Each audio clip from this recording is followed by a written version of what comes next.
A gente também tá bem animado. Essa aula vai ser legal. É uma aula que vocês têm também, acho, né, em História da Arte, mas é sempre bom ter outras abordagens. Uhum.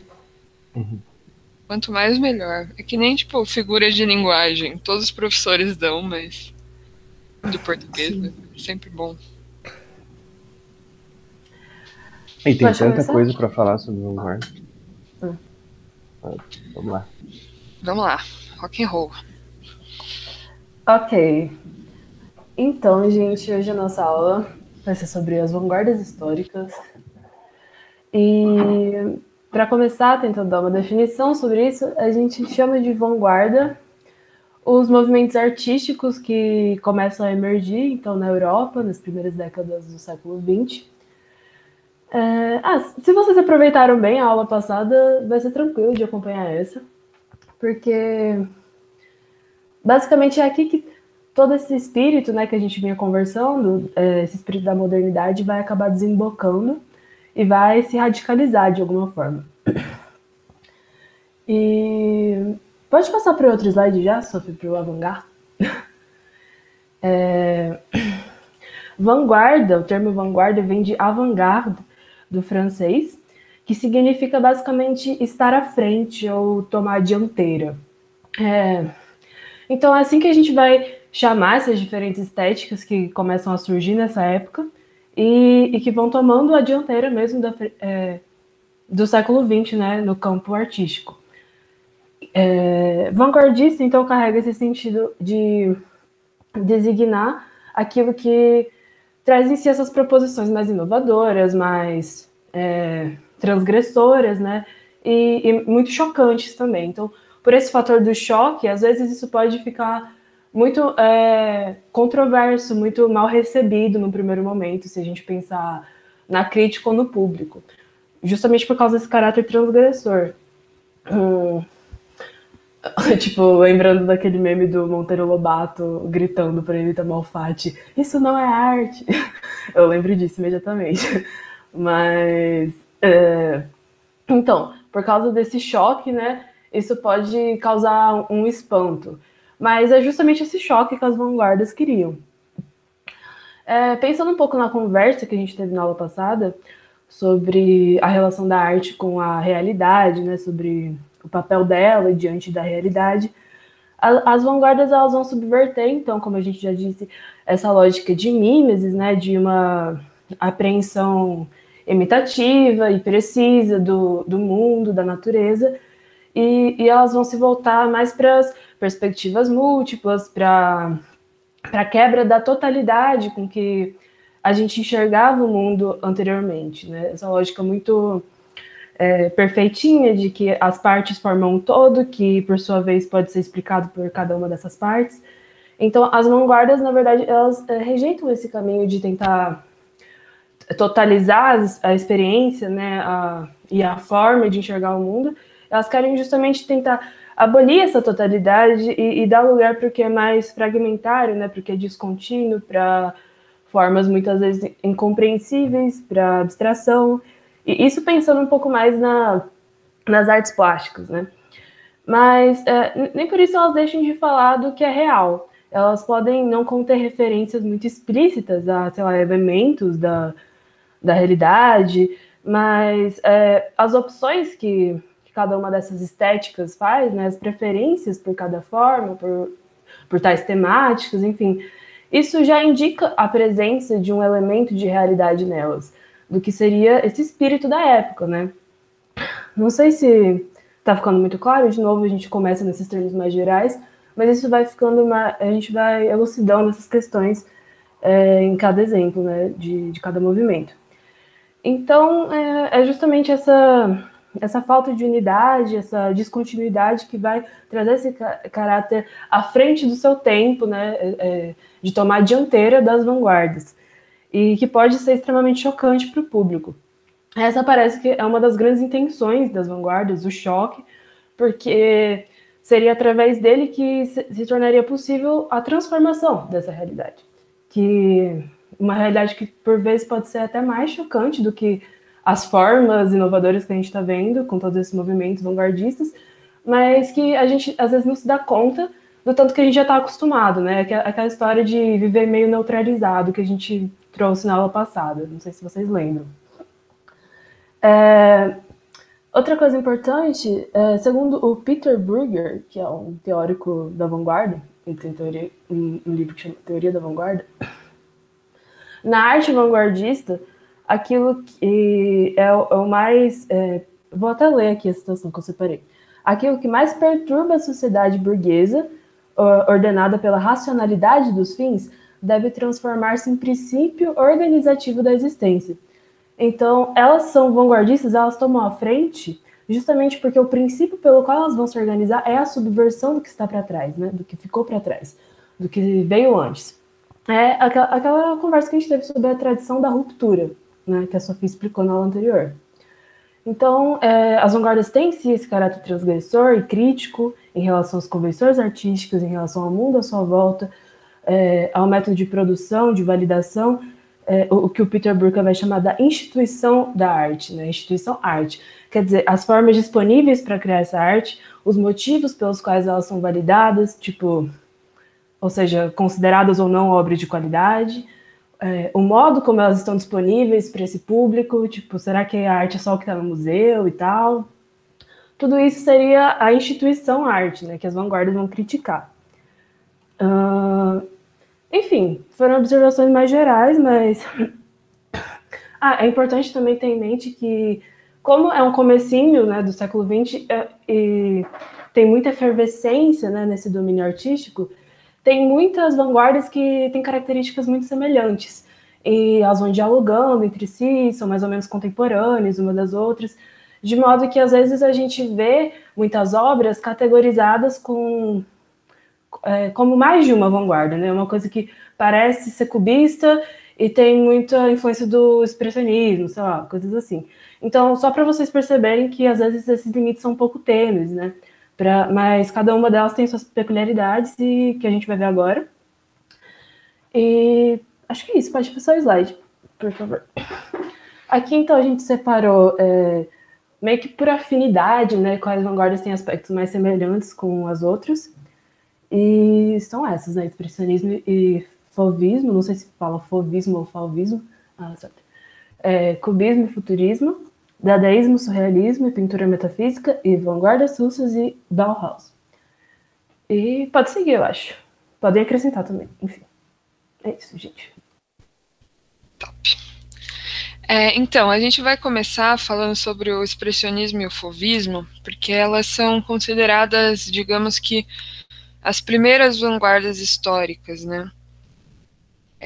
Elas começam meio que ao mesmo tempo, nos meados assim de 1905, mais ou menos, e elas são vanguardas, né? O expressionismo ou o expressionismo alemão, então mais na região da Áustria e da própria Alemanha, e o fauvismo na França, mas que são movimentos que se assemelham em muitos aspectos, e a gente poderia até generalizar chamando os dois de expressionismo.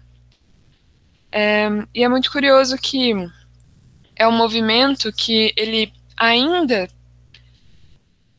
tem muitas características do próprio impressionismo, né?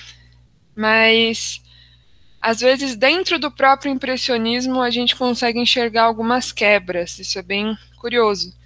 E é um movimento também que, de certa forma, ele acaba desembocando, né, chamando isso de expressionismo no geral, então é um movimento que acaba desembocando nas outras vanguardas, né? O fauvismo, por exemplo, ele é algo que muito fortemente desemboca no próprio cubismo, por exemplo, né? E, bom, deixa eu ver se eu estou esquecendo de alguma coisa. E esse nome, expressionismo, né? Vamos começar então falando desse termo mais geral, expressionismo. Ele vem justamente como algo contrário à ideia de impressionismo, né? Então, no lugar da impressão deveria vir a expressão. Como eu disse, então, dentro dos próprios impressionistas, a gente tem algumas quebras que começam a acontecer, e a gente começa já a perceber algumas diferenças estéticas, né? Geralmente, quando a gente pensa em impressionismo, a imagem que vem mais clara na nossa cabeça é a do Monet, né? E talvez seja o melhor exemplo para a gente pegar, né? A gente mostrou algumas imagens do Monet na outra aula.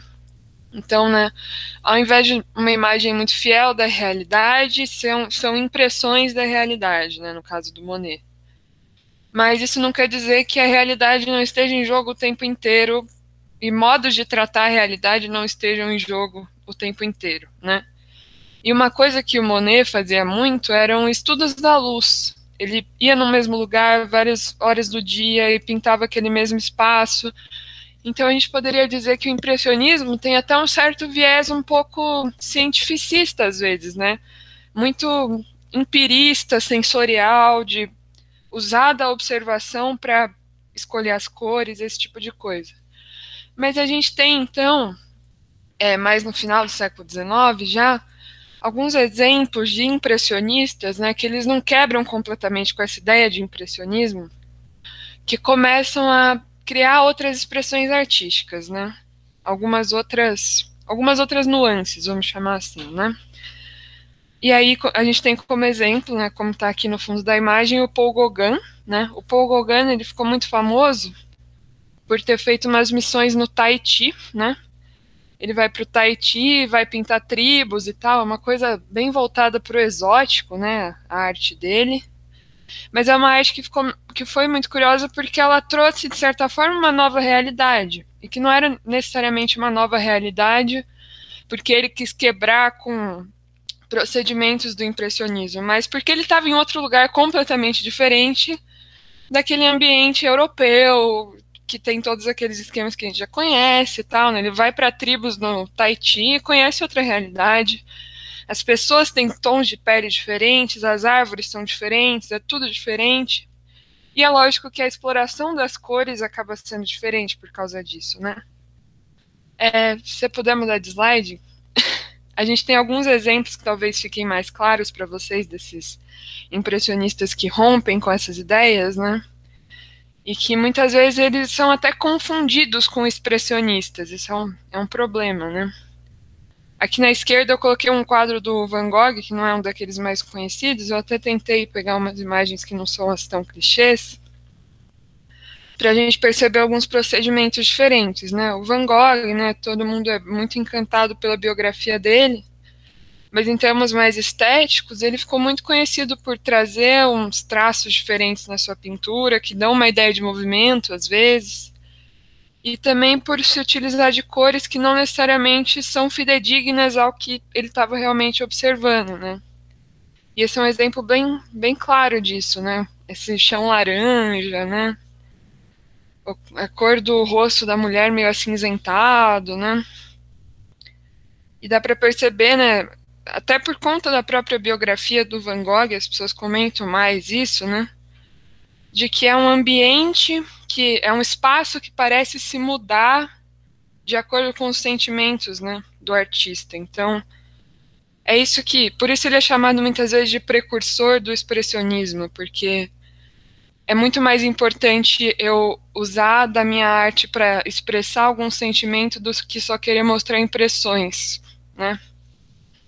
Do outro lado, a gente tem o Toulouse-Lautrec, que ele ficou muito conhecido por trazer aspectos de uma vulgaridade, da boemia parisiense e tudo mais, né? As imagens do Moulin Rouge e tal.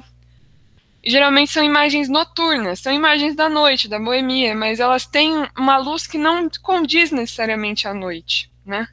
Isso é muito curioso. E os corpos, às vezes, eles são deformados. Isso é uma coisa que os expressionistas, eles pegam muito para si, né? Se puder mudar mais uma vez.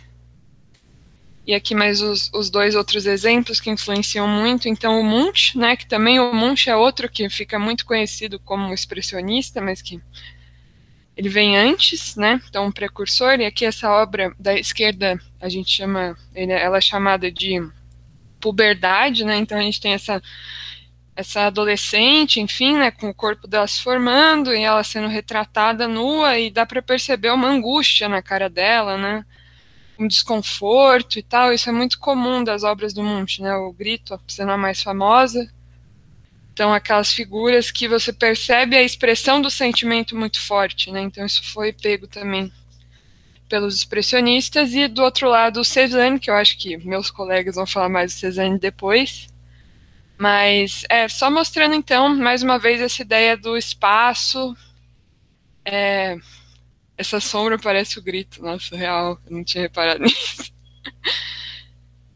Tem essas coisas ainda, né? Tipo, o jeito que eu puder expressar um sentimento, às vezes escondido também, isso costuma aparecer, às vezes só pela cor, né? Você pintar um ambiente da cor tal, isso já significa alguma coisa, né? Eu não uso a cor tal por acaso, então não importa mais se uma árvore é verde, por exemplo. Se eu pintar ela de laranja, talvez eu esteja querendo dizer alguma coisa com esse laranja, né? Essa é a ideia. Enfim, o Cézanne, então, com essa ideia de que a própria forma das coisas não teria mais tanta importância, enfim, só essa ideia que foi um pouco puxada também pelos expressionistas. Bom, passando mais uma vez aqui o slide, vamos começar então falando sobre o fauvismo. Deixa eu ver se tem alguma coisa. Como se o ambiente estivesse agonizando, é verdade, essa questão da agonia, da angústia é muito forte no Munch. Por isso ele é um exemplo muito utilizado para falar do expressionismo, apesar dele vir antes, assim. Ele é uma figura que inspira muito, né? O Van Gogh e o Munch, principalmente no expressionismo alemão, né? Que são influências mais próximas deles. Mas, enfim, vamos começar com o fauvismo. Então, vamos começar com a França, né?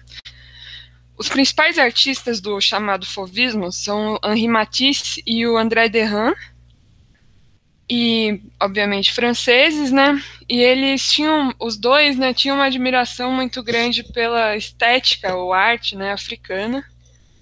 O Matisse, ele chegou a fazer missões na África, mas é óbvio que isso é muito, digamos que, curioso, ou talvez um pouco contraditório, porque ao mesmo tempo que eles buscam algo na arte africana, ela muitas vezes é exotizada, né? Eles apreendem muitas dessas coisas, mas ao mesmo tempo é sempre uma ideia de que tudo que não é ocidental, tudo que não é europeu é exótico ou é primitivo, né? Então eu preciso sair da Europa para procurar a arte primitiva, né? Um pouco essa ideia. E bom, como a gente viu, então, a cor é algo muito importante, e para os fauvistas, né, o Matisse, ele até comenta, né, em algumas cartas e tal, de que ele usa da cor para expressar coisas e não para representar coisas, né? Isso é uma coisa que se fala o tempo todo, né? Deixa eu ver se tem alguma coisa que eu estou esquecendo de falar. E o fauvismo, ele também vem como uma arte que, ao contrário do que se pregava no século XIX, de uma ideia de progresso da arte, de que a arte ela é uma novidade, ela tem que ser nova porque ela representa o progresso. Para o fauvismo não faz sentido a arte ser algo novo, se ela, né, o progresso viria de uma continuação ou uma melhora de uma coisa já existente. Então, para o fauvismo, é preciso que se esqueça de toda a arte que foi feita antes, de todas as heranças clássicas, as heranças românticas. Eu preciso esquecer de tudo isso e voltar para a arte primitiva. Tem muito essa ideia da arte primitiva. Então, essa ideia de primitivismo tem esses dois sentidos, né? É uma arte exótica, que se busca muitas vezes, né? Essa ideia de uma arte pura, dessas pessoas inocentes, desses lugares exóticos que criam essa arte, mas ao mesmo tempo uma ideia de que o mundo já foi muito corrompido e a gente precisa criar uma arte nova, me considerar também uma pessoa primitiva, um homem primitivo, e criar uma nova arte a partir disso, né? E esse nome fauvismo, ele vem muito a calhar, né, para esses artistas, justamente porque teve um salão que o Matisse e o Derain participaram, em que os críticos que estavam lá começaram a chamar eles de, nossa, eles parecem uns selvagens, olha o jeito que eles pintam, eles não estão nem preocupados em terminar o quadro direito, né? E existe um termo em francês que é tipo fera, que é fauve, né? Os fauves. E aí eles acabaram adotando o nome que a própria... Isso acontecia muito, né? Em algumas vanguardas. Quando a crítica te chama de alguma coisa, você atribui esse nome a você, né? Enfim, vamos ver algumas obras rapidinho agora, só para... você pode mudar o slide? Então, aqui um exemplo de paisagem do Matisse, né?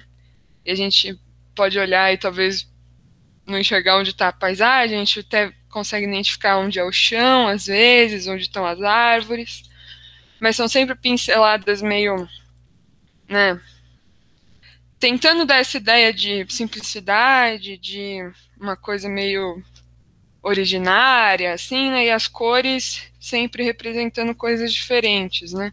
A cor, ela acaba ganhando muito uma função de vida, né, como se a busca pela cor nessa arte fosse um impulso vital, né? É como se a arte e vida não se separassem também para os fauvistas. Pode passar. Parece giz pastel, é verdade. Então é sempre essa ideia de... Parece um mundo, às vezes, muito utópico, muito feliz para os fauvistas, né? De uma coisa que... O homem no seu estado de natureza, um pouco essa ideia, né? De que a gente precisaria voltar para isso, né? Então, tira um pouco a perspectiva, eu tiro alguns elementos mais urbanos e tal, tento criar um mundo, né, sem todas essas questões.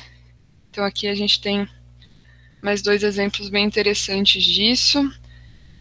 E se a gente puder voltar no primeiro slide da aula, rapidinho, só para eu comentar a dança do Matisse.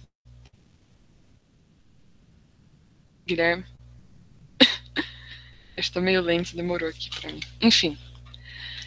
Essa é uma obra que talvez sintetize melhor do que todas. É talvez a obra mais conhecida do Henri Matisse, né? Que é a dança. Esse quadro tem tipo uns 3 metros de altura, mas, enfim, né, não dá para ter um pouco essa dimensão na reprodução. Mas é um quadro bem grande e que ele tem uma missão bastante ousada, né? Apesar dele parecer uma coisa muito simples. Porque... a gente tem basicamente a presença de 4 cores nesse quarto, né? A cor da pele das pessoas, que é muito curioso porque em algumas reproduções essa imagem, a cor da pele dessas pessoas, ela tá mais avermelhada. E aqui ela tá uma coisa mais rosinha, assim, mas em algumas imagens ela é mais vermelha. Que eu acho que dá uma ideia até mais intensa, mas enfim. E aí a gente tem esse fundo que é o azul muito azul, e esse chão que é esse verde muito forte, e que dá uma impressão de que só existe terra, e só existe o céu, só existe o firmamento, e só existe a terra. E as pessoas, de certa forma, em comunhão, e parece que, de certa forma, a gente vê uma síntese de todas as artes aqui, né? Porque a gente tem a dança, a gente tem a música, que a gente não ouve, mas a gente sabe que está aí. Essas pessoas juntas, que a gente não consegue definir na imagem vermelha, acho que isso fica ainda mais claro. A gente não sabe de onde são essas pessoas, de que etnia elas são. Né? Então, essa ideia de uma obra simples que tenta pegar o todo, né? É uma missão bem curiosa, né? É uma ideia bastante utópica até, né? De um mundo que poderia ser contemplado por uma arte muito mais fluida, uma arte muito mais simples, enfim. Né? Se a gente for para uma ideia mais profunda do que é o fauvismo, a gente poderia chegar a isso, né? Nesse fundo de só querer pegar a essência do homem e tal. Iria um pouco para esse lado, né? Enfim, então a gente tem esse lado dessa ideia de expressionismo pelos fauvistas, e agora a gente pode falar um pouquinho, vou tentar acelerar um pouco aqui, do expressionismo alemão, rapidinho. O expressionismo... eu esqueci de mostrar essas outras obras, opa. Isso aqui é uma natureza morta, né, só para vocês terem uma ideia do que os críticos estavam querendo dizer quando eles falavam que essas obras pareciam feitas por selvagens. Não existe uma preocupação, né, com o contorno dos objetos, né, a perspectiva não existe mais. A gente percebe exatamente onde são feitas as pinceladas, a gente até sabe que é uma mesa, a gente vê as frutas, a gente vê os objetos, mas não existe muito uma preocupação em representar os objetos como eles são, mas sim expressá-los, né, sempre essa ideia. Pode passar. E aqui eu trouxe umas esculturas só para mostrar um pouco essa ideia da inspiração africana para vocês, né? Que é sempre feita pela deformação dos traços, Às vezes uma animalização das pessoas, tem bastante esse lado, né? Pode passar. E aqui eu só queria mostrar rapidinho, essa daqui, ela foi uma das musas do Matisse, e que eu só coloquei a título de curiosidade, que ela é uma artista que dividiu o ateliê com o Matisse, uma longa parte da vida dele. Ela tinha uma pintura muito parecida com a do Matisse, porque eles dividiam o ateliê, eles dividiam os mesmos materiais, mas ela acabou sendo um pouco apagada da história, né? Isso é bastante curioso. E só ficou conhecida como a musa do Matisse, e às vezes ela era até chamada de amante do Matisse, né? As pessoas especulam muito. Quando a gente procura na internet, a gente vê muitas referências a como a esposa do Matisse tinha ciúmes da Lídia, esse tipo de coisa e tal, né? E é muito curioso que eu não consigo encontrar obras dela na internet, não consigo.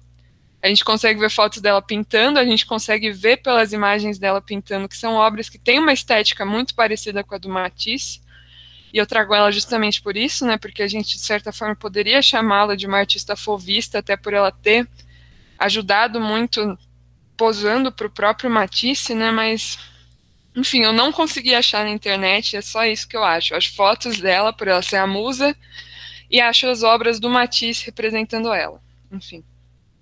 Só uma curiosidade aí. Pode passar. Vamos falar então agora um pouco do expressionismo alemão. A gente tem dois grupos principais, né, que fazem parte desse expressionismo alemão, que é o Die Brücke, gente, eu não sei falar alemão, desculpa, e Der Blaue Reiter, um que quer dizer basicamente a ponte, e o outro que é o Cavaleiro Azul, né? E eles têm estéticas bastante diferentes, né? A gente poderia dizer que a Die Brücke, que vem, assim, a primeira, né, já em 1905, no começo de 1905, que tem um pouco mais essa influência do Munch, do Van Gogh, então essa ideia de trazer as angústias, de trazer elementos até do grotesco para as obras e tal, né? A tematização da guerra é muito forte, né? Quando o movimento já está um pouco mais desenvolvido, né? Quando começa a Primeira Guerra Mundial, a tematização da própria guerra é muito forte nessas obras. E tem uma ideia também muito forte da psicologização das figuras humanas, né? E aqui a gente tem um exemplo da Kat Kollwitz, que é uma mulher também, e ela tem um trabalho, ela começou fazendo uma pintura mais realista, mas depois ela vai para estilogravuras, né, que é uma coisa que acabou virando uma marca desse expressionismo, né? São muitas as estilogravuras. Eles têm até uma pegada, de certa forma, do ofício, do popular nessas obras, né? E muitas com essa temática da guerra, do medo, né? Da violência e tal. São bem curiosas. E muitas vezes também essa coisa do terror representado na própria cor, né? Então, a gente poderia dizer que, de certa forma, o fauvismo vai para uma coisa mais otimista, né? Pensando num mundo mais utópico. Então, a solução para aquele mundo impressionista, para os fauvistas, é esse mundo mais alegre, mais utópico, né, mais voltando para o homem natural, e aqui não, aqui a gente vai para uma representação mais radicalizada da negatividade e tudo mais, né. Vamos passar rapidinho, então, aqui para a gente ver algumas obras. Então, da Die Brücke, a gente tem essas daqui, né, esses três aqui, eu não vou ficar falando nome porque eu não sei alemão, não quero pagar esse mico, mas enfim, depois vocês copiam esses nomes. E dá para perceber muito forte nessas referências ao Munch, principalmente, assim, né? Esse cara aí da esquerda, esse autorretrato, lembra muito o Grito, né? E a gente tem o sentimento nos rostos, né? E as cores, né? Lembra aquela questão das cores? O rosto da menina, né? Lembrou muito aquele quadro do Van Gogh que a gente viu também.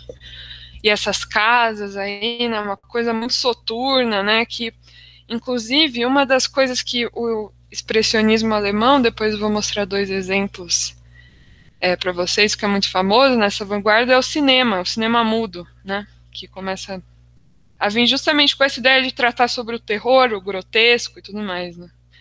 E se aproveitando dessa estética no próprio cinema, né? Então vamos passar mais um. E aqui a Blau Reiter vai para um lado talvez até mais radical, no sentido de só se preocupar com a expressão pelas cores, né? E aí a gente tem o Kandinsky, né, no começo da carreira, fazendo parte aqui, né? Então a gente tem principalmente artistas imigrantes que vão para esse lado mais radical, então de representação pelas cores, e que a gente poderia enxergar até um certo abstracionismo.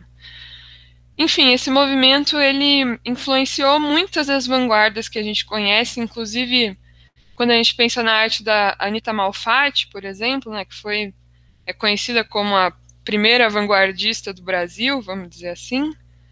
Ela ficou conhecida assim porque ela foi a primeira a ir para a Europa estudar, e ela estudou com os expressionistas alemães. Então, talvez por isso, né, com a primeira exposição individual, eu lembro do que a Dada falou, foi uma das primeiras a ser rechaçadas na exposição, e isso ficou marcado para o resto da vida dela, né. Enfim, acho que tem mais um slide. Então, aqui o cinema expressionista, né?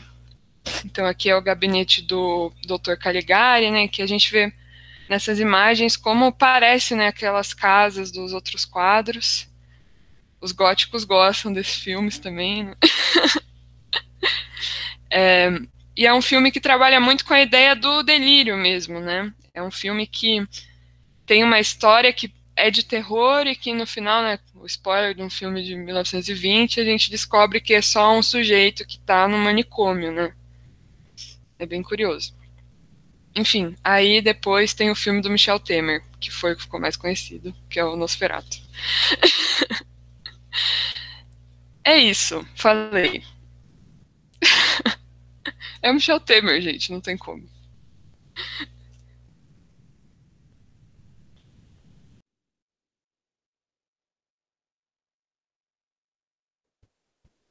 É isso? Fechou? Bom, vamos passar do Temer agora para o cubismo. A parte do cubismo eu e a Dada vamos dividir. Você quer começar ou eu começo? Não sei. Aqui travou. Não sei porquê. Eu não tô, tipo. Ou você. Ah, tá. É que você não tinha passado. Mas não tinha mudado. Pode começar, Gui. Tá, eu vou falar de algumas características gerais. Esse quadro que tá aí atrás é As Mulheres de Avignon, do Picasso, que acho que a Dada depois vou comentar um pouquinho mais sobre ele. E é um dos quadros considerados fundadores, assim, do início do século XX do cubismo. Basicamente, o cubismo, assim, ele tem várias expressões, tem vários artistas, né? A gente vai focar aqui em dois, que é o Picasso e o Braque, que são os mais famosos, ou Braque. Aliás, a Sofia falou do Matisse. O Picasso, o Braque e o Matisse, no começo do século XX, eram os que vendiam as obras mais caras, eram os mais badalados, assim, no início do século XX, ali em Paris. Bom, vamos lá, cubismo. Tem a ideia da quebra da perspectiva, ou de uma perspectiva, que se torna muitas perspectivas, né? Mas não existe uma coisa assim com um ponto de fuga, né? Que é aquela ideia de que tem um quadro, né? Que, sei lá, imagina uma estradinha assim que ela vai diminuindo até o final. Isso seria a ideia do ponto de fuga, né? E você traça linhas, né? Os artistas até no Renascimento, até depois eles faziam vários cálculos, assim, estudavam matemática e faziam várias linhas para poder fazer o quadro. E aí aqui eles estão quebrando com essa ideia, né? Que já tinha alguns outros que já também não usavam dessa forma, mas aqui eles quebram de vez. Tem uma indistinção entre objetos de fundo, as coisas meio que perdem os contornos, como a gente vê elas, né? De fato, são representadas de forma diferente. As linhas retas e as formas geométricas são muito destacadas. O espaço ele é visto como uma forma homogênea e unitária. Então são várias superfícies, assim, o quadro é como se ele não tivesse fundo, assim. O quadro, isso que tem a ver com o ponto de fuga, né? Que ele não faz assim. O quadro são várias superfícies e o espaço, então, ele é uma coisa homogênea. Então, os elementos vão sendo colocados mais ou menos como lado a lado. Como se estivessem lado a lado. E a ideia da simultaneidade, porque se você tem várias perspectivas, visões de vários ângulos de um mesmo objeto, ou de vários tempos, né, de uma mesma coisa, então tem a simultaneidade, que é também uma certa quebra com uma ideia de temporalidade da pintura, porque a pintura ela tem uma coisa um pouco como a foto, que ela é um instante, né, ela é uma imagem, mas a pintura, em geral, se a gente pega pintura humana, assim, ao longo da história, ela tem uma ideia de sempre indicar uma ação, um movimento, alguma coisa que sugere uma cena, né? E a simultaneidade quebra essa sugestão de um tempo numa cena. Bom, tem uma frase do Argan, que, aliás, é um crítico de arte italiano bastante importante, que, aliás, tem um livro ótimo, um livro maravilhoso, que a gente usou até para preparar essa aula, que é este livro aqui, Arte Moderna. E eu tenho, graças a Sofia, que me deu de presente de aniversário. Esse livro, gente, sério, vocês gostam de arte. Tem uma crítica que a própria Sofia já fez aqui pra, né, uma vez falando comigo, que ele quase não fala de mulheres aqui, realmente. Isso é verdade. Mas eu acho que, mesmo assim, vale muito a pena você... que legal que vocês tenham baixado no PDF. Realmente, ele é bem caro. Compartilha aí pra nós esse PDF. Se vocês quiserem comprar algum dia, eu recomendo ou fazer como a Maria, comprar um sebo usado e tal, ou se quiserem muito, porque eu acho que realmente vale muito a pena se vocês gostam de arte, sei lá, tentar guardar uma grana, assim, e comprar não sei se vai ter esse ano, mas na festa do livro da USP lá, que tem umas coisas mais baratas, né? Tem uns 50% de desconto. Mesmo assim é caro, mas, né, fica mais acessível. Bom, eu não vejo tudo que vocês estão falando, porque eu fico vendo os slides. Mas enfim, eu vi algumas coisinhas. Mas eu vou ler a frase aqui, aí eu vou passar para Dado. O que o Argan diz é que na Revolução Cubista, o Picasso ele representa a força de ruptura e Braque o rigor do método. Né? O Picasso ele tem, sei lá, ele vai viajando mais por várias formas. Né? Bom, é isso. Quer que passe ou deixa aqui mais um pouco quando você... Pode deixar, porque eu vou falar um pouquinho das Mulheres de Avignon. Tá. Esse quadro que a gente colocou no fundo, como disse, ele é tipo o quadro que é considerado que inaugura o movimento cubista, né? E ele é meio inspirado num outro quadro do Paul Cézanne, que a Sofia comentou um pouco antes, que chama As Cinco Banhistas, se eu não me engano, ou As Banhistas, só não me lembro agora. Mas... só que aqui, né, a gente vê que tem essas 5 mulheres, que tampou um pouco o quadradinho que a gente fez com as características do cubismo, mas são 5 mulheres aqui.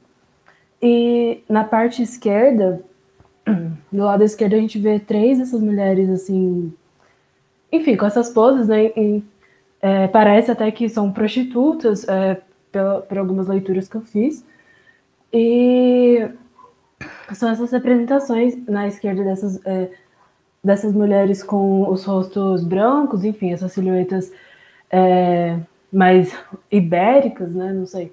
E à direita tem essas 2 mulheres que parecem que estão com uma espécie de máscara no rosto, enfim. Não sei se máscara ou se realmente o rosto traz só essa característica que parece um pouco monstruosa, né? Alguma coisa de assustador, assim. E o que o Argan fala é que é uma espécie de alusão que o Picasso faz à escultura negra, que também estava chamando a atenção muito dele, né, nesse período da confecção dessa obra. E ele coloca aqui esse elemento negro, esse elemento negro na obra em contraste, né, com a parte esquerda do quadro, né, que parece mulheres europeias.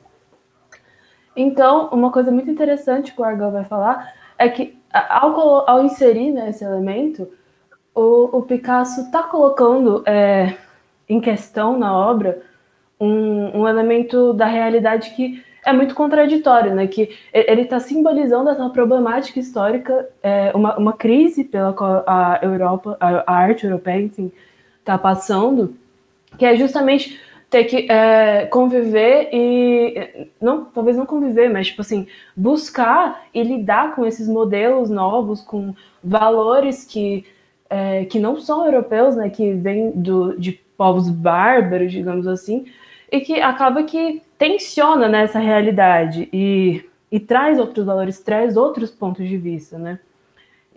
Enfim, eu acho isso muito interessante porque embora a gente tenha falado muitas vezes, né, que toda arte vanguardista é contra a mimesis da realidade, isso não significa que o elemento do real não esteja aqui inserido, né? Tipo, o Picasso, do seu modo, consegue colocar uma problemática que estava em jogo ali naquele período, numa obra tão importante como essa. Então, enfim, algumas outras coisas que a gente pode ver no quadro, por exemplo, essa simultaneidade, não de temporalidade, mas, enfim, de vários pontos de vista ao mesmo tempo, né? A gente perceber que, tipo, os rostos dessas mulheres estão todos de frente, mas o nariz está de perfil. Então, tipo, como que o nariz está de perfil se o seu rosto está de frente, sabe? Meio Peppa Pig, assim. E, enfim, o destaque para as formas geométricas, né? Os seios que parecem... Aqui, o seio dessa mulher o seio dessa mulher mais de cima da direita é completamente um losango, assim, enfim. O fundo também. Aqui não sei se aparece tanto assim distinção entre os objetos e o fundo, mas o fundo também, a noção de profundidade já fica meio confusa aqui. E. Opa! Enfim. Eu deixei uns. Sim, acho que ficou melhor aqui. Só Aqui dá para ver totalmente um slide no meio da aula. O destaque, né, para as formas geométricas.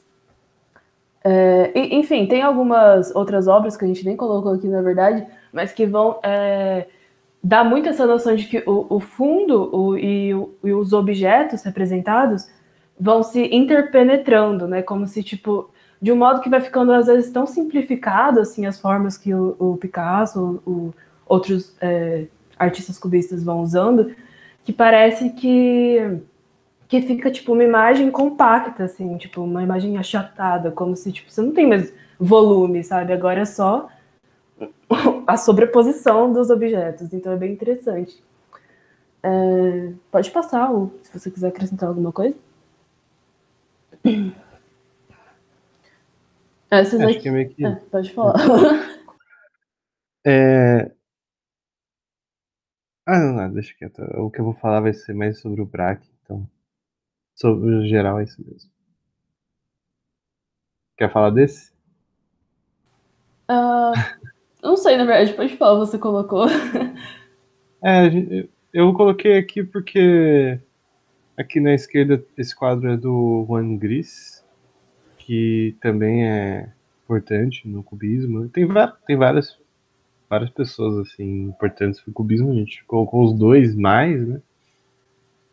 Aqui é um retrato que ele fez do Picasso, né? Uma homenagem. Vocês veem essa quebra. E como o dele, ele faz isso de uma forma um pouco diferente, né? Em comparação com o próprio Picasso. E aqui dá pra ver que é uma pessoa segurando uma palheta e tal, né? E nele dá para perceber que tem várias perspectivas numa só, se você se olhar a boca, nariz ali e tal. E do lado direito é um retrato do Braque feito pelo Picasso, que ele chamou de Homem com Chapéu, retrato de Braque, que também talvez se aproxima um pouco das pinturas do Braque. E, enfim, eu não ia comentar muito, na verdade, mas mostrar mesmo só pra gente ver bastante pinturas e ter uns retratos deles.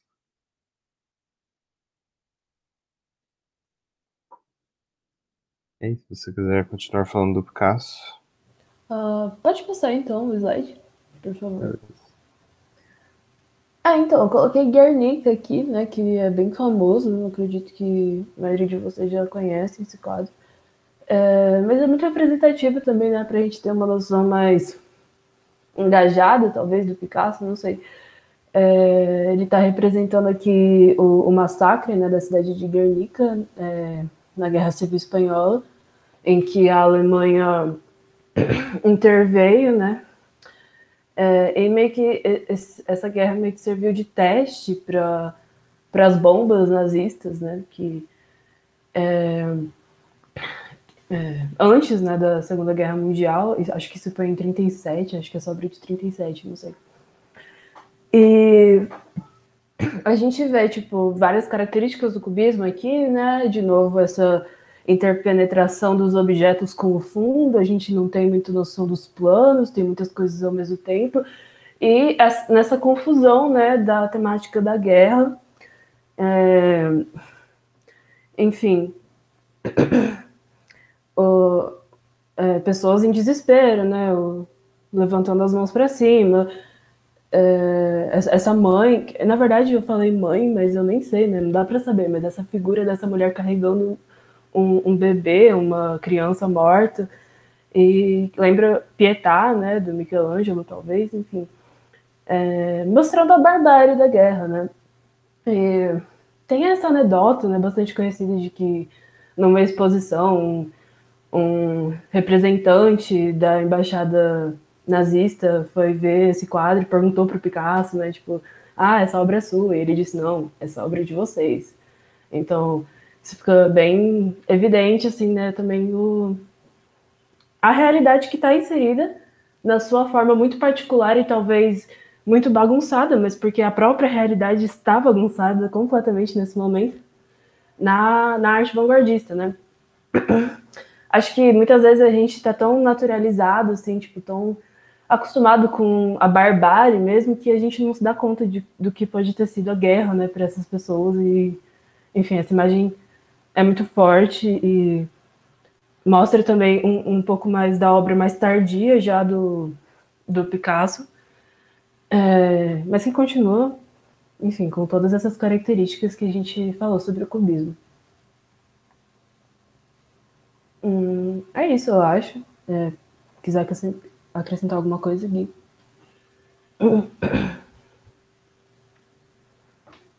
Acho que não tenho nada para acrescentar. Tem esse quadro aqui. Esse aqui é para mostrar. A gente colocou. É um quadro do Picasso que, se não me engano, ele pegou uma parte de um outro tal e usou aqui. E isso faz parte. Que depois, se a gente fosse entrar a fundo no cubismo, a gente poderia falar que tem aquela ideia do cubismo analítico e do cubismo sintético, né? O analítico ele vê por muitos ângulos e o sintético por um só, e no cubismo sintético tem essa coisa de colagem, né? E aí a colagem traz toda uma outra série de questões que a gente poderia tratar também, né? Como um objeto, um ready-made dentro do quadro, ou enfim, só que se mistura a pintura, então aqui tem uma corda e um assento de uma cadeira, né? Enfim, não sei se você quer comentar alguma coisa, Dan. Então eu já vou passar para o Braque. Pode Tá, passar. beleza. Bom, aqui temos duas pinturas do Braque. Eu escolhi esses dois porque eles são próximos, né? 2 anos de diferença. E ali em 1908, ainda um pouquinho antes dos anos 10, o cubismo ainda estava meio que sendo formulado, e tem essa banhice, isso, grande, né? E já existe uma certa redução das cores, com os volumes. Esse quadro já lembra um pouco mais a pintura do próprio Cézanne, né, que a Sofia mostrou, e que ele foi muito importante, né, para o cubismo. Ele é muito importante, principalmente para o Braque. E aí, se a gente comparar com um quadro de 2 anos depois, que também um retrato de uma mulher, né, é bastante diferente a forma com que ele trabalha o espaço já, como ele está muito mais fragmentado, né? Não dá para ver uma figura assim da mesma forma. A gente consegue ver partes dela, né? Mas ela está totalmente fragmentada. O Braque, ele trabalhava de um jeito um pouco diferente do Picasso, com a cor, e ele ia sobrepondo planos através da variação de cores, que ele geralmente não usava tantas cores como às vezes o Picasso, e ele ia sobrepondo, usando várias cores, e ia criando como se fossem vários planos que formam a imagem, né, variando, e o espaço para ele é totalmente cartesiano, assim. Então eles têm aquelas duas dimensões, né, o eixo X e o Y, né, estudo matemática, eles lembraram disso daí. E não tem aquele outro, né, que seria da profundidade. E ele tem todo um rigor metodológico para pensar cada formazinha que ele está fazendo aí, e como é que isso vai entrar nessa ideia do cubismo. Aí eu coloquei aqui também essa natureza morta, que é bastante interessante a forma com que ele usa os cinzas, né, a variação desses tons de cinza para ir montando esse espaço. Em cima tem essa uva dá para ver que tem uma outra fruta ali do lado, e ali embaixo tem umas cartas de baralho, tem umas letras também, né? As letras, elas também, elas fazem parte desse espaço chapado. Existe uma ideia do Braque de que o mundo, ele é visto, ele é representado no cubismo, como a gente percebe com os sentidos, mas como ele é percebido na nossa consciência. Então ele busca usar a cor como como um fato intelectual, não um fato sensorial. A cor para ele, ela é usada para compor um determinado volume, se é que se pode dizer volume, mas determinadas as coisas, né? Como é que elas vão aparecendo na pintura, de acordo com a realidade na consciência e não com a realidade nos sentidos, ou a realidade como ela é. Mas também é muito discutível o que é a realidade como ela é, ainda mais nesse período, né? Mas o cubismo, ele usa muito essa ideia do mundo na mente. Então, sei lá, você vai representar aí ele tá representando, por exemplo, aqui tem uma carta, né? Eu tenho umas uvas ali. Talvez as uvas, dependendo da forma que a gente estivesse olhando para essa mesa que ele representou aqui, elas tivessem mais um formato mais oval, um formato mais, né, elíptico. Mas ele representou redondinho, porque a, tem mais a ver com a uva na nossa mente, na nossa consciência, do que a uva que a gente olha. Enfim, isso é muito inspirado no Cézanne também, que é um pintor que não é um artista de vanguarda, mas ele influenciou muito não só o cubismo, mas principalmente o cubismo, e que é ele tenta muito fazer essa relação entre o mundo na consciência e o mundo ali fora, e como essas coisas podem aparecer conectadas no quadro, né? O quadro, ele ser, no fundo, se a gente pensar bem, seria mais realista até. O que é curioso, porque muita gente diz que as vanguardas postulam que a arte quebra com o realismo, com a realidade, Mas se a gente pensar por esse lado, talvez a arte seja aqui até mais realista, já que ela está vendo, ela está se importando não só com o mundo, como os nossos olhos veem, mas como a nossa consciência percebe. Enfim, acho que era um pouco isso. Tinha mais algum? Ah, esqueci dessa parte.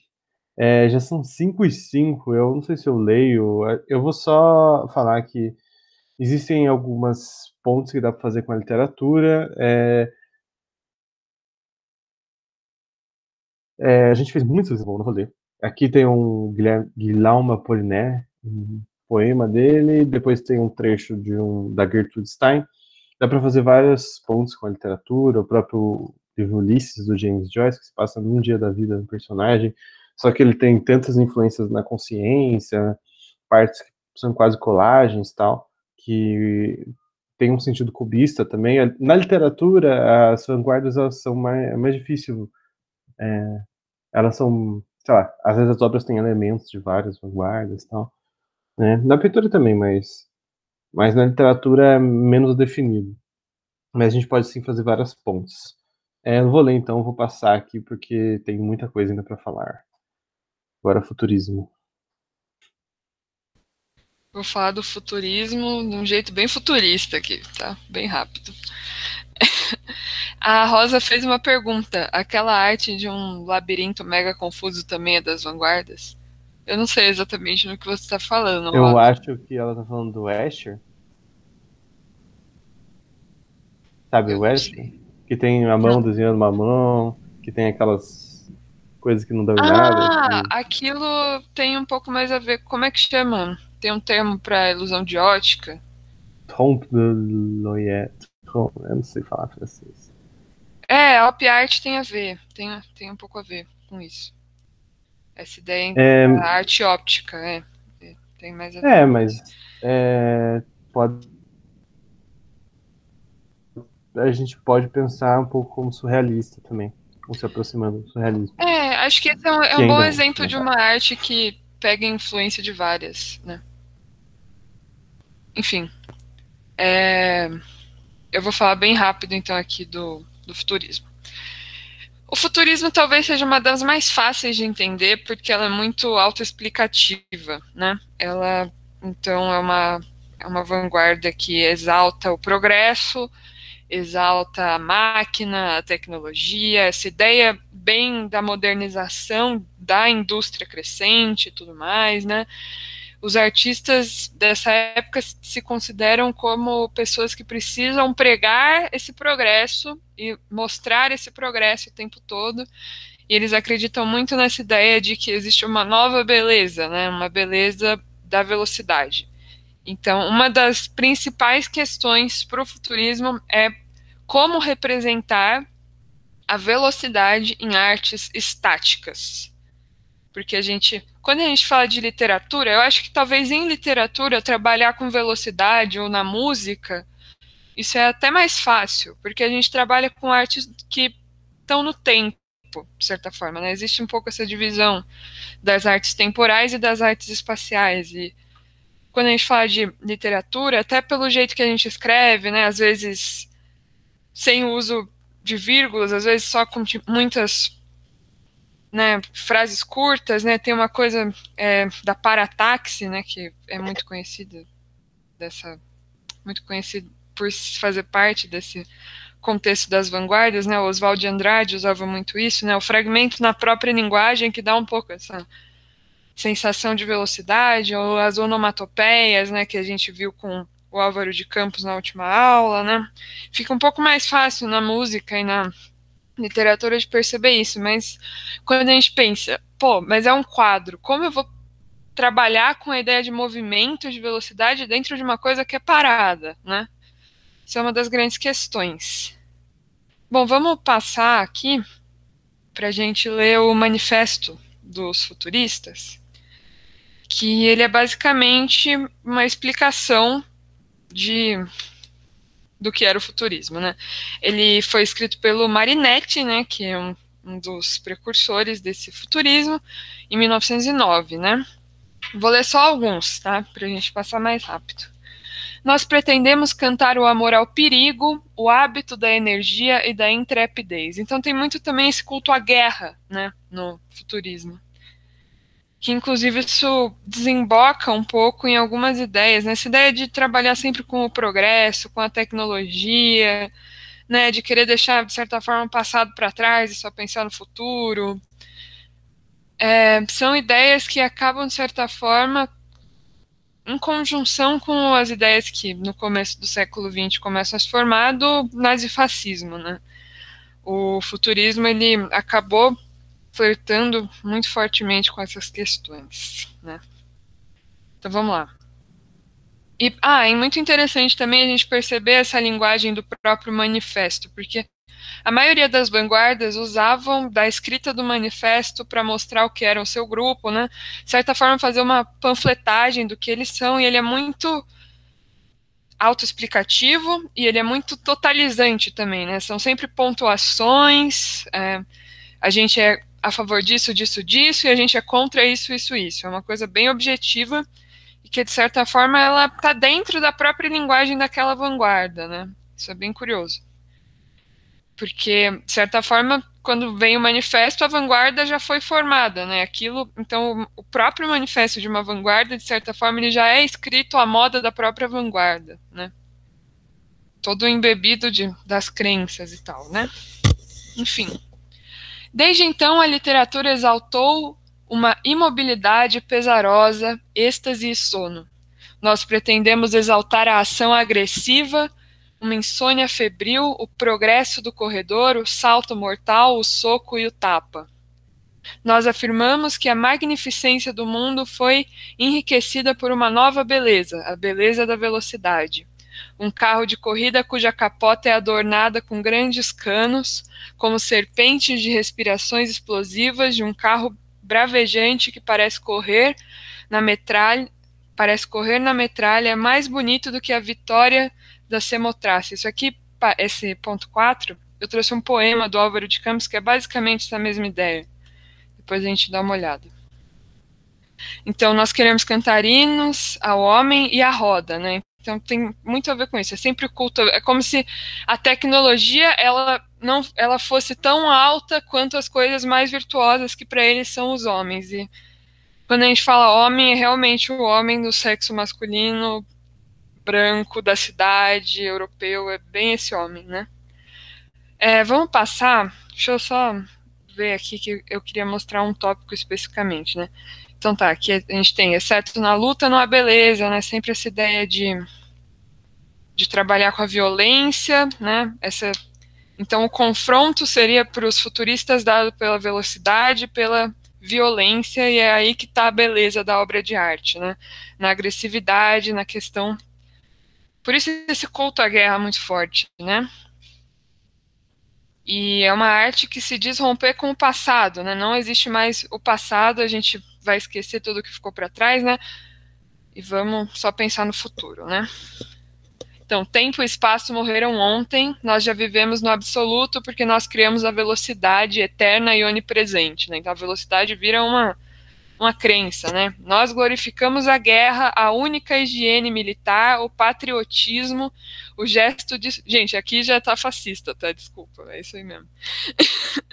Nós glorificamos a guerra, a única higiene militar, patriotismo, o gesto destrutivo daqueles que trazem a liberdade aqui no sentido completamente, né, distorcido, ideias pelas quais vale a pena morrer, né? E aqui atrás tem um quadro do Giacomo Balla, né? Que ele ficou muito conhecido por tentar fazer esses traços, né, repetitivos, assim, para trazer essa ideia de um objeto que a gente nem consegue mais ver, que às vezes lembra um pouco a estética cubista, né? Mas que o fragmento, então, né, de uma coisa que passou tão rápido que você nem consegue enxergar, né? Vamos passar que tem o último tópico, né? Como se fossem os 10 mandamentos, né? Esse aqui é o mais... Aí você entende por que o Marinetti era o braço direito do Mussolini, né? Nós destruiremos os museus, eles acreditam que os museus são como mausoléus, né? A arte não merece ficar nos museus. Então, nós destruiremos os museus, bibliotecas, academias de todo tipo, lutaremos contra o moralismo, o feminismo, toda a cobardice oportunista ou utilitária. Ah, eu cortei, né? São 11 mandamentos, na verdade. Nós cantaremos as grandes multidões excitadas pelo trabalho. Isso é absurdo, né?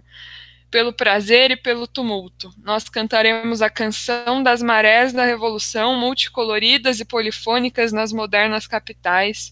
Nós cantaremos o vibrante fervor noturno de arsenais e estaleiros em chamas com violentas luas elétricas, enfim.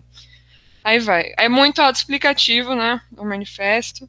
E aqui tem mais uma imagem que eu coloquei do Bala, né? E aí a gente vai percebendo quais são as soluções que os futuristas foram.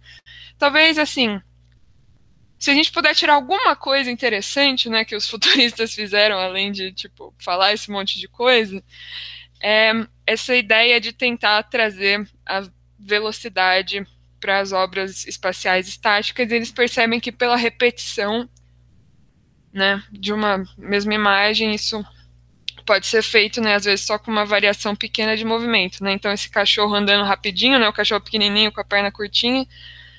Teve aquela exposição que o Hitler fez de arte degenerada. Não tem muito a ver com os futuristas, né? Os futuristas acabaram ficando um pouco de fora disso, mas os surrealistas, os dadaístas, eles fizeram parte, né? Os expressionistas, inclusive o Lazar Segal fez parte dessas exposições de arte degenerada, que inclusive, quando começou a exposição de arte degenerada em Munique, né? Ela formou fila e as pessoas preferiram ver as obras de arte moderna consideradas degeneradas do que a arte alta, sublime e tal dos românticos. Isso é bem interessante. Que ela acabou chamando mais atenção de qualquer forma. Mas enfim, né? Então aqui no futurismo a gente tem muito essas ideias e então essa questão de inovação, né, na imagem, a gente poderia dizer que ela acabou dando uma herança muito forte, principalmente para os quadrinhos, né? Quando a gente vê as imagens nas HQs, das personagens andando rápido, né? A fumacinha e tal, essas coisas tem um pouco, são herdadas um pouco disso, né? Bastante interessante. Enfim, acho que tem mais um slide. Aqui são algumas imagens, né, só para mostrar que essa ideia do estudo do movimento, ela vem, na verdade, de bem antes. Eles conseguiram trazer isso para as artes plásticas, mas na fotografia isso já se pensava, né? Que é, inclusive, como isso se torna o cinema, né, depois, né, com a sucessão das imagens, né? Eu trouxe 3 aqui. Então, essa ideia de várias imagens com poucas modificações que vão dando essa ideia de movimento, né? É isso. E aqui, né, talvez a arte que a gente concebe como mais estática, que é a escultura. O Umberto Boccioni, então, ele propõe esse desafio de fazer estátuas que dão a ideia de movimento, né? Então aqui a gente tem o desenvolvimento da garrafa no espaço e as formas únicas de continuidade no espaço. E eu queria dizer que essas 2 obras, as originais, estão no Museu de Arte Contemporânea da USP e vocês podem visitar depois da pandemia de graça, ok? Isso que é a informação. Inclusive essa obra da direita, né, das formas únicas, a gente tem o gesso dela no MAC, é uma obra que foi falsificada muitas vezes, inclusive muitos museus da Europa famosos têm exemplares falsos, mas isso nunca foi muito averiguado, porque a gente sabe que só tem 5 originais. Enfim, polêmicas aí da arte. Só uma curiosidade. E aqui então aquele poema do Álvaro de Campos que eu falei, né, só para terminar. O binômio de Newton é tão belo quanto como a Vênus de Milo, né? O que há é pouca gente para dar por isso, né? Então essa ideia do culto à tecnologia, à racionalidade, né? Mesmo no caso do Álvaro de Campos, a gente percebe que ele perde muitas vezes esse domínio da própria razão, né? E aí depois essa onomatopeia, né? O vento lá fora. É isso. Futurismo.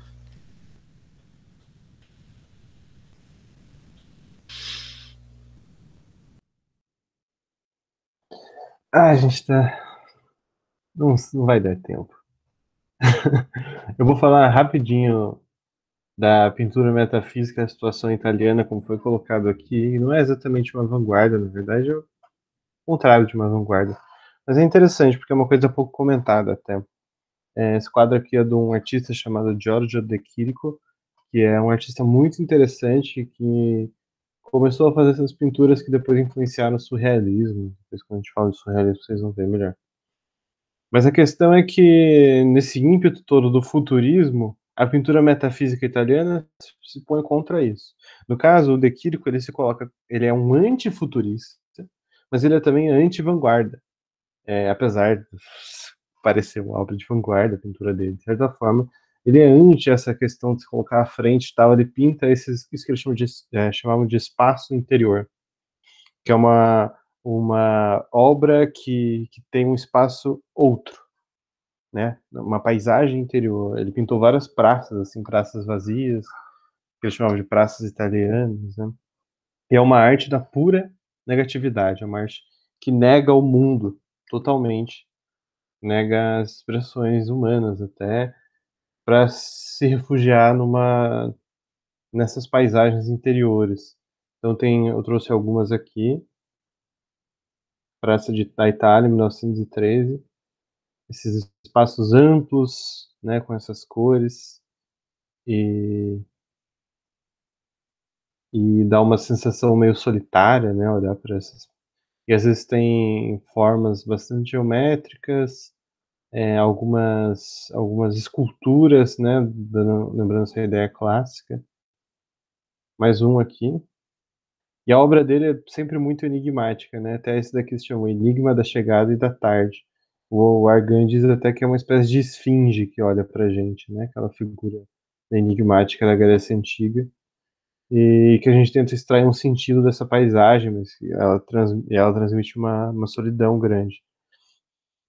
E como essa arte ela está totalmente negatividade, ela é chamada de arte metafísica, né? De pintura metafísica. Aqui tem Arqueólogo, que é uma outra também interessante. Ele tem várias dessas figuras sem rosto. E essa é uma figura gigante, meio parece gigante, né, para uma sala. E é um arqueólogo se descobrindo, né, uma pessoa se descobrindo a si. E ela tem várias ruínas dentro de si, de colunas gregas e tal. Como se isso fosse uma própria imagem que descreve a pintura metafísica, forma com que o Giorgio de Chirico mesmo pintava. Sei lá, eu achei legal trazer isso, né? O De Chirico, porque as pessoas não falam tanto desse tipo de pintura e, não sei, é uma das minhas preferidas, na verdade. Tem muitas outras, muitas praças, assim, mais ou menos. Ou espaços como esse, principalmente assim, parece com esse aqui. E aí, outro importante é o Giorgio Morandi, que ele é de Bolonha, nunca saiu da Itália, né? Então, no próprio temperamento dele já tem essa coisa anti-vanguarda, porque ele nunca saiu lá da, da Itália, do lugar que ele morava, nunca quis se envolver também com nada, assim, e ele tem uma influência grande, de novo, do Cézanne, que a gente pode ver nessa paisagem aqui do lado esquerdo. Ele tem essa questão dos objetos no espaço, na consciência, e ele queria criar uma identidade entre a pintura e a consciência, como se os objetos fizessem parte da própria consciência. Mas, ao mesmo tempo, ele sempre pintava espaços pequenos, com poucos objetos, todos concretos, densos, assim. O volume era muito importante para a pintura dele. E aqui no lado direito, eu chamo de natureza morta metafísica. Ele também tinha um espírito um pouco anti-vanguarda, mas um pouco diferente do De Chirico, né? Não sei se eu coloquei, mas... bom, vou deixar aqui um pouquinho. Existiram outros movimentos também no século XX na Itália. Existiu um movimento chamado Novecento, né? Que seria... Novecento é como eles chamam o século XIX. E é um movimento que ele tem a ver com a arte fascista, a arte do regime mesmo. E não era bem um movimento, mas era uma congregação de pintores, escultores e tal. Que até, sei lá, eu vi umas esculturas, tinha umas coisas que, assim, parecem legais, se você não soubesse do que se tratava, né? Mas basicamente era arte fascista que não era o futurismo, mas era arte ligada ao regime, enfim. E era um pouco romântica, tinha umas questões acadêmicas, clássicas, né? Bem conservadora. Aqui, não vou. Talvez eu leia só os do canto direito. Existe um movimento também na poesia italiana, isso já é um pouco mais para frente, mas durante o fascismo, chamado hermetismo, que era uma poesia muitas imagens, assim, uma poesia que também tinha essa espécie de negatividade, essa metafísica, chegava numa metafísica, muitas paisagens, tal. Tem esse Salvatore Quasimodo, que é um grande poeta, assim, muito pouco conhecido aqui no Brasil, e o Giuseppe Ungaretti, que foi até professor da USP, e é um poeta também interessante. E aí coloquei aqui uns poemas, e aqui no fundo tem uma pintura que é de um outro pintor também importante da Itália, chamado Carra, Giovanni Carra. E bom, aí eu vou ler só os poemas mais curtos. E é repentina tarde, todo mundo está só no coração da tarde, perfurado por um raio de sol, perfurado por raio de sol. E é repentina tarde, que é o título. E o do Ungaretti, essa tradução não dá muito conta, né? Porque o advérbio italiano imenso tem que ser imensidade, e aí muda o som, né? Mas em italiano seria mi illumino di immenso, e em português, né? Me ilumino com imensidade. Ele tinha esses poemas muito pequenininhos, com praticamente uma palavra por verso, influenciado até pelo Apollinaire, Apollinaire que eu não li, que estava no outro slide. Até se vocês tiverem tempo depois, é legal olhar esses slides que a gente está passando meio rápido. Mas bom, estão quase acabando o tempo, vou passar para o Dada falar do dadaísmo. Gente, eu vou tentar correr muito agora. Ok, vamos lá. O dadaísmo é um dos movimentos de vanguarda mais radicais e ele nasce na Suíça em 1916. Então, assim como outras vanguardas, ele não é somente sobre artes plásticas, né? Ele vai incorporar muitos outros gêneros artísticos relativamente novos, como a fotomontagem, e vai trazer vários elementos, objetos, produtos mesmo, como não sei, uma lógica quase industrial, né? Que são os ready-mades do Duchamp, que a gente vai ver. Mas enfim, essas inovações são muito controversas no domínio artístico e elas mostram assim essa libertação da expressão que os dadaístas queriam de uma maneira bastante radical, né? Então eles vão usar basicamente qualquer material que eles acharem, qualquer suporte para dar à luz a uma obra de arte. Outra coisa que a gente vai ver é que ele se inscreve também no contexto da Primeira Guerra Mundial, né? Já está acontecendo a Primeira Guerra nessa época, e eles têm uma postura bastante contrária, né, a essa loucura que é a guerra, e às vezes com ideias bastante próximas ao anarquismo, ao socialismo. E, enfim, eles representam, respondendo a essa loucura do mundo da guerra, do mundo capitalista, selvagem e tal, eles respondem com essa loucura da forma, né, com a loucura da arte dadaísta que a gente vai ver. Então, eu coloquei aqui, o Hugo Ball é um dos artistas dadaístas, e ele diz que o que nós chamamos de Dada é uma doidice nascida do nada, na qual estão envolvidas todas as questões transcendentais, um gesto de gladiador, um jogo com gestos míseros, uma execução da falsa moralidade. Então já é bastante agressivo, né, esse tom. Uma execução aqui no sentido de assassinar mesmo a falsa moralidade que está em jogo, né, nessa sociedade, enfim, da época. E no Manifesto Dada eu peguei só uma pequena parte que fala que Dada não significa nada, Dada foi produzido na boca. Então, essa palavra Dada, muitas vezes a gente associa com o nada, né? Mas na verdade não é que Dada significa nada em alguma língua, é que Dada é uma palavra que um dos artistas, agora não me lembro qual, achou aleatoriamente assim, no dicionário, que na verdade em francês significa cavalo de pau, e se apropriou dela e achou um sentido. Exatamente, Gugu Dada, mas é exatamente isso que eles falam mesmo, que é uma palavra que qualquer um pode dizer, que todos os bebês já disseram, né? Que é a primeira palavra dos bebês. Então é tão irrelevante, assim, passa tão despercebido. E eles se apropriaram disso para dar todo sentido para uma estética absolutamente subversiva, né? Pode passar para o próximo slide, por favor, Gui? As fotomontagens, né, foram um gênero bastante utilizado pelos dadaístas também. Eu acho que é o meu tipo de arte preferida, inclusive. E aqui eu trouxe duas. Uma da Hannah Roth, ela é alemã. Isso, exatamente.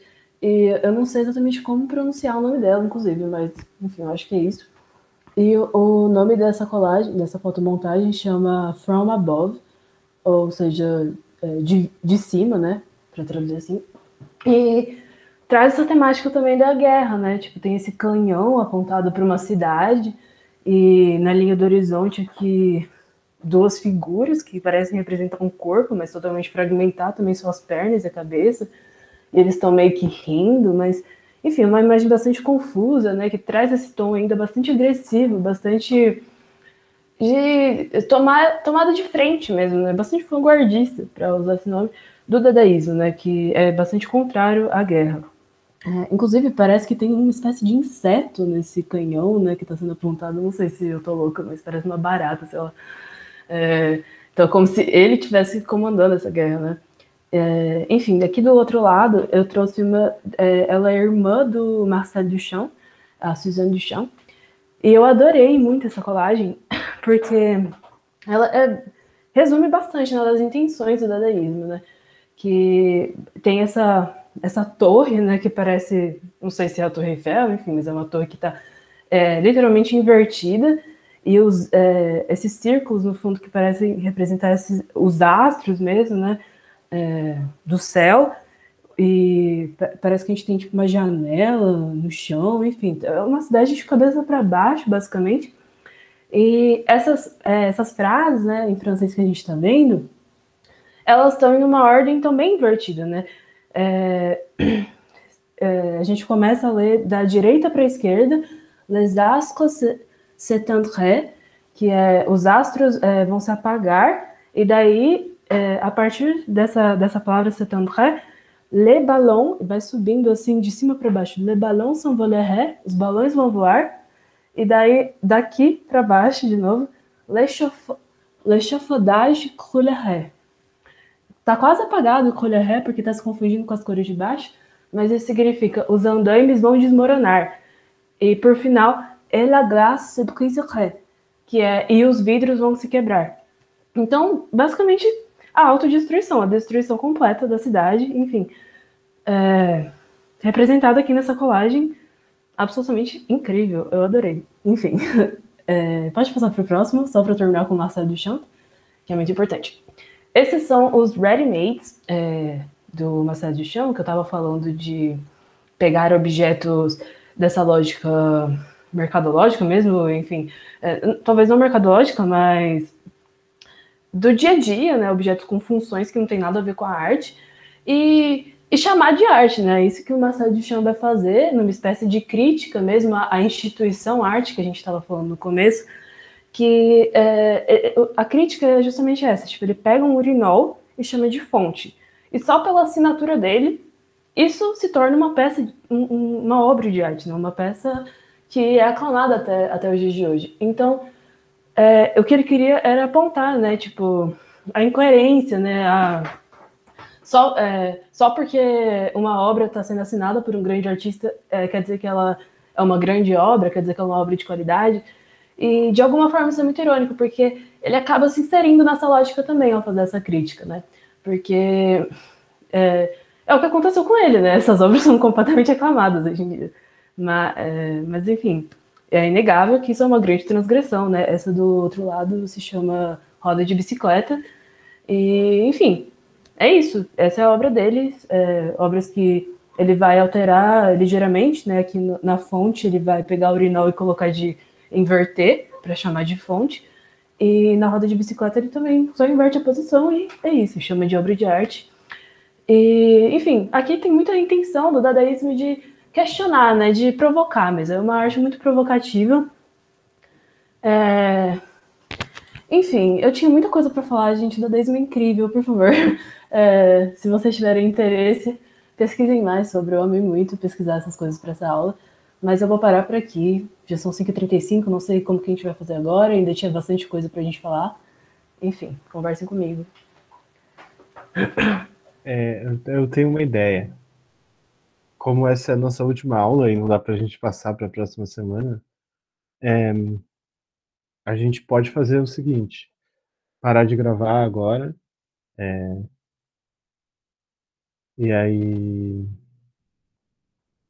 a gente dá tchau para vocês, para quem quiser, para quem, na verdade, assim, ideal que vocês vão para a próxima aula, né? Vocês que estão aqui. E aí eu acho que a gente pode, sei lá, ficar só nós três aqui, gravar pelo menos o final da aula e para pôr. E aí, tipo, para essa gravação, começa a outra, só com. Se a Dada quiser falar mais alguma coisa de dadaísmo também, para não precisar ser tão corrido, e aí a Sofia ainda ia falar sobre o surrealismo e eu ia falar sobre as vanguardas russas e a Bauhaus. E aí, o que vocês acham, gente? Acho que é o melhor mesmo, né? Mas eu quero ouvir vocês, alunos. Por favor. Eu gostaria que o professor Guilherme mostrasse outra vez aquela capa, porque eu me interessei muito do livro de artes que ele ganhou da Sofia. Esse aqui, Arte Moderna. Tem o nome de alguém, assim, de quem que é? Eu vou escrever aí no chat. Por favor. Bom, gente, já que vocês concordaram, eu vou parar essa gravação, ok? Tchau! Tchau, gente. Obrigada. Tchau. Ótimo.